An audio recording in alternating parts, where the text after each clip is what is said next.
தம்பி அரவிந்த் ரமேஷ் அவர்களுடைய சட்டமன்ற நிதியிலே இருந்து 1 கோடி ரூபாய் மதிப்பிலான சமுதாய நலக்கூடம் செம்மஞ்சேரியிலே திறந்து வைக்கப்பட்டது. சட்டமன்ற உறுப்பினர் மிக தொடர்ச்சியாக தன்னுடைய நிதியை சோழிங்கநல்லூர் பகுதிக்கான நல திட்டங்களில் தொய்வில்லாமல் செலவழித்து வருகின்ற பணியை செவனே செய்து வருகின்றார். மிக முக்கியமாக இன்றைக்கு அவருக்கு நான் பாராட்டை தெரிவிக்க விரும்புவது என்னவென்றால், ஒரு முறை கூட விடுமுறை எடுக்காமல் சட்டமன்றத்திற்கு வருகை தந்திருக்கின்ற ஒரு சட்டமன்ற உறுப்பினர் சோழிங்கநல்லூர் தொகுதியிலே நமக்கு கிடைத்திருக்கிறார் என்பது மிகுந்த பெருமகிழ்ச்சி.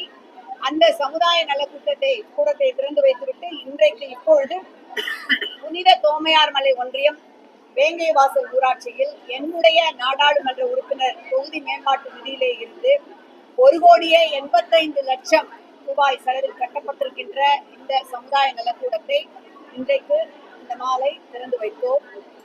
ஊராட்சி மன்றத்தினுடைய தலைவர் அன்பிற்குரிய தம்பி ஜெயச்சந்திரன் மிகுந்த முனைப்போடு இந்த கட்டிடத்தை செவனே சிறப்பாக கட்டி முடித்திருக்கின்றார்.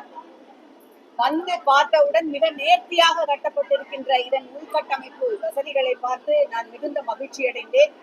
நம்முடைய மாண்புமிகு முதலமைச்சர் அவர்களுடைய கனவு என்னவென்றால், ஏழை எளிய மக்கள், ஒடுக்கப்பட்ட மக்கள் அவர்கள் அனைவருக்கும் அனைத்து வசதிகளும் கிடைக்க வேண்டும்.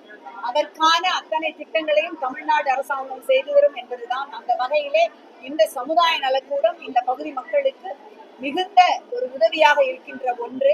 அவர்கள் அத்தனை பேரும் மாண்புமிகு முதலமைச்சர் அவர்களுக்கு தங்களுடைய மனமார்ந்த நன்றியை தெரிவித்துக் கொண்டிருக்கிறார்கள். இந்த ஊராட்சியிலே கிட்டத்தட்ட தமிழ்நாடு அரசு மாண்புமிகு முதலமைச்சர் அவர்களால் 31 கோடி ரூபாயில் இந்த ஊராட்சி முழுவதும் மழைநீர் வடிகால், சாலை சீரமைப்பு இவற்றிற்காக செலவிடப்பட்டிருக்கின்றது. மிக முக்கியமாக இந்த ஊராட்சியில் ஒரு ஆரம்ப சுகாதார நிலையம், பிரைமரி ஹெல்த் சென்டர் ஒன்றும் மாண்புமிகு முதலமைச்சர் அவர்களால் தொடங்கி வைக்கப்பட்டிருக்கின்றது. இனி நகரத்திற்கு சென்றுதான் நாங்கள் மருத்துவ வசதி பெற வேண்டும் என்கின்ற கட்டாயம் இல்லை. இதிலேயே அத்தனை வசதிகளும் இருக்கின்றன என்று இங்கே கூடியிருக்கின்ற தாய்மார்கள் மிகுந்த மகிழ்ச்சியோடு சொன்னார்கள்.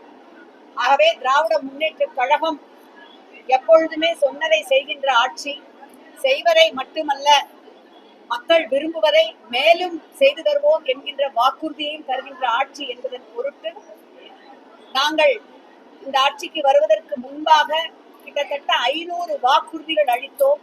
அதிலே 388 வாக்குறுதிகள் நிறைவேற்றப்பட்டிருக்கின்றன. மீதமுள்ள வாக்குறுதிகளை நிதி பற்றாக்குறையால் நிறைவேற்ற முடியவில்லை.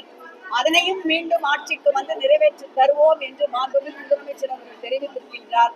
அந்த வகையிலே இன்றைக்கு இந்த 2 சமுதாய நலக்கூடங்களும் திறந்து வைக்கப்பட்டிருப்பது என்பது கூடுதல் மகிழ்வான செய்தி.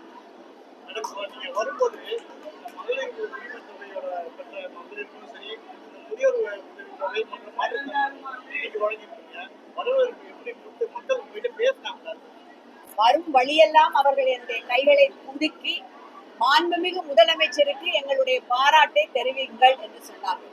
எங்க வீட்டுல இருக்கிற ஒரு அண்ணன் மாதிரி, ஒரு தகப்பன் மாதிரி, ஒரு சகோதரன் மாதிரி எங்களுக்கு மொத்தமாக இந்த 5000 ரூபாயை அவர் முன்னக்கூட்டியே கொடுத்தது என்பது மிகப்பெரிய ஒரு வரப்பிரசாதம் என்றும், இன்றைக்கு காலை கொடுக்கப்பட்டிருக்கின்ற அந்த ஒடுக்கப்பட்ட மக்களுக்கு, மாற்றுத்திறனாளிகளுக்கு, முதியோர்களுக்கு அந்த நலிவுற்றோர் தொகை என்பது மிகுந்த உதவிகரமான ஒன்று என்று அவ்வளவு மகிழ்ச்சியோடு குறிப்பாக சொன்னார்கள். இது மகளிருக்கான ஆட்சி, திராவிட மாடல் ஆட்சி என்பது பெண்களுக்கான ஆட்சி என்பது இதிலே நிரூபணமாயிருக்கிறது.